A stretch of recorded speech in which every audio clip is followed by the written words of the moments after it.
시장에서 트럼프 대통령의 약값 인하 정책, 또 약값 관세, 바이오 관세 이야기가 나오면서 최근에 제약 바이오 종목들이 좋지 않다. 앞에서도 저희가 조금 다뤄드렸는데 제가 어제 우연히 그냥 이런저런 자료들을 찾아보다가 미국 시장에서 헬스케어 업종이 1년 사이에 계속 떨어지고 있다는 것을 좀 체크를 했습니다. 그러면서 저는 드는 생각은 아니 그렇게까지 떨어질 일인가? 1년이라는 긴 기간 동안 헬스케어 업종의 지수가 그렇게 떨어질 일인가라는 궁금증이 좀 생겼어요. 그러면서 오히려 이럴 때 헬스케어 업종이 많이 떨어졌을 때 오히려 기회가 되지 않을까라는 그런 생각이 들면서 거기에서 중요한 건 비만 치료제를 한번 정리해봐야겠다는 생각이 들었습니다. 자, 어떤 이슈가 있는지 또 어떤 종목들을 봐야 할지 함께 확인해 보겠습니다. 자, 전 세계의 비만 인구가 이게 뭐 좋은 건 아닌데요. 비만 인구가 전 세계 10억 명 시대에 도래했다라고 합니다.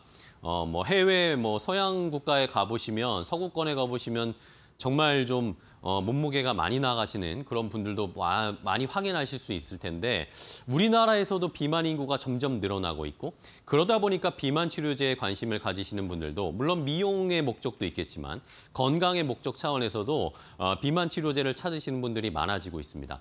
자, 비만 치료제 시장 2023년에는 한 66억 8천만 달러 정도의 수준의 시장이었고요. 작년에는 한 160억 달러 정도, 많이 늘었죠, 1년 사이에. 그런데 2028년 정도에는 480억 달러 정도의 시장이 될 것이고 2030년이 되면 무려 1,300억 달러 정도의 시장이 될 것이다. 그게 185조 원 정도에 되는 시장의 규모가 되는 겁니다. 자, 이렇게 빠르게 지금 성장하고 있는 이유는 GLP-1 기반, 많이 들어보셨죠? GLP-1 기반의 위고비라든지 제파운드 같은 이런 유명한 이 비만 치료제가 실제로 주사를 맞아보니까 효과가 있더라라는 것 때문에 이런 후기들 때문에 아무래도 많이 성장을 하게 된 것 같습니다. 연평균 50% 가까운 성장률을 보이고 있습니다. 정말 2030년에는 이 정도의 시장이 될까요? 자, 그렇다면 비만 치료제 시장 어느 정도의 가능성이 있을 것인가?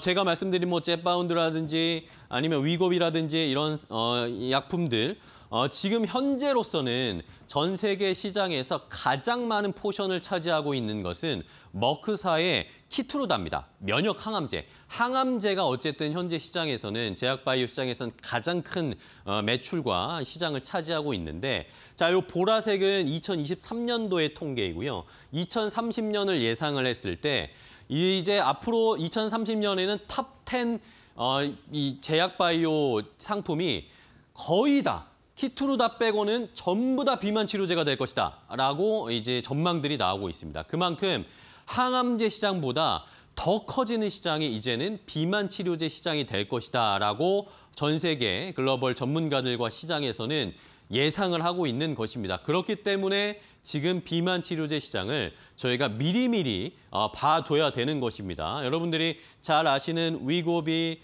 제파운드, 마운자로 이런 것들이 앞으로의 매출이 훨씬 더 성장할 것이다. 이제 비만 치료제가 제약바이오의 대세가 될 것이다라는 의견이 지배적입니다. 자, 그걸 이끌고 있는 탑2는 역시 노보노디스크와 일라이릴리입니다. 두 회사에 보시는 것처럼 매출은 계속해서 상승하고 우상향하고 있는 상황입니다.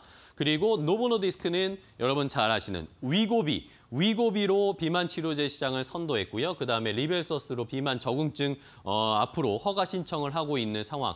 병용요법으로 아마 강화를 해서 시장을 조금 더 개척하려는 움직임을 나타내고 있고 그 다음으로 미국 회사 일라이릴리가 빠르게 추격을 하고 있는데 제파운드 마운자로가 어쨌든 실적을 견인하고 있습니다. 마운자로는 당뇨병 치료제이긴 하지만 어쨌든 이것도 체중을 감소시키는 효과가 있기 때문에 많이 팔리고 있는 상황이고요.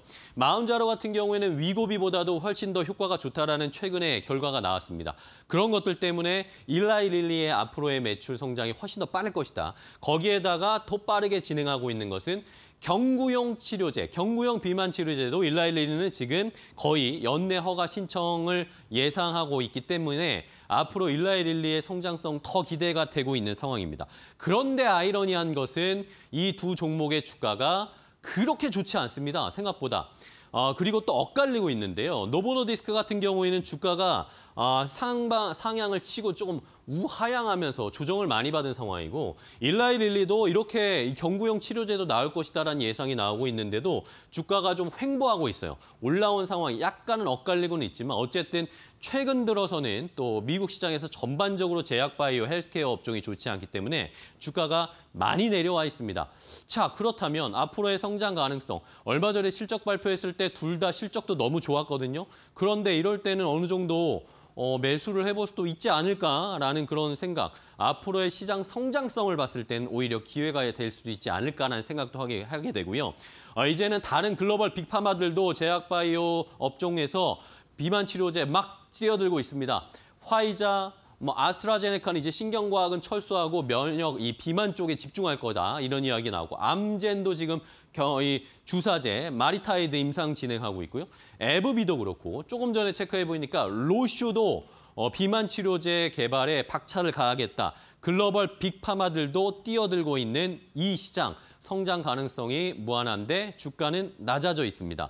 기회가 될 수 있지 않을까요? 그리고 우리나라 제약바이오 업체들도 비만 치료제 개발 정말 많이 하고 있습니다. 그래서 오늘 다 내용을 넣을 수가 없어서 다음번에는 제가 국내 업체들이 비만 치료제 어떻게 개발하고 있는지도 한 번 더 추가적으로 정리해드리도록 하겠습니다. 앵커 브리핑이었습니다.